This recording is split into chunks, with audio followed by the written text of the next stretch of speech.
សេចក្តីជូនដំណឹងស្តីពីការផ្ដល់ទីតាំងដល់សាធារណជនដើម្បីរៀបចំប្រមូលសម្ភារៈសម្រាប់ជួយដល់វីរៈកងទ័ពជួរមុខនិងបងប្អូនប្រជាជនភៀសសឹក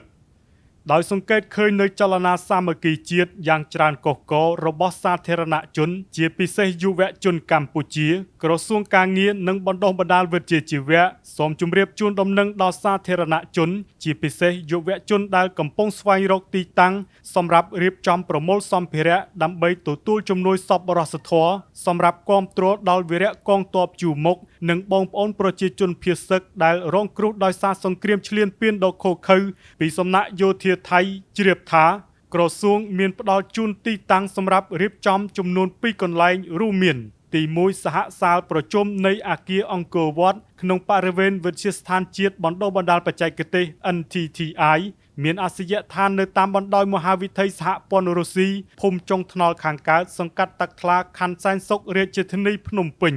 ទី2នៅបរិវេណវិទ្យាស្ថានជាតិពហុបច្ចេកទេសកម្ពុជា NPIC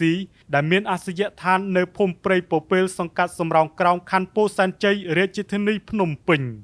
សម្រាប់ព័ត៌មានលម្អិតសូមទំនាក់ទំនងមកកាន់ក្រុមការងារខ្មែរតែមួយបេះដូងតែមួយ One Heart Team តាមរយៈលេខទូរស័ព្ទ017 985 877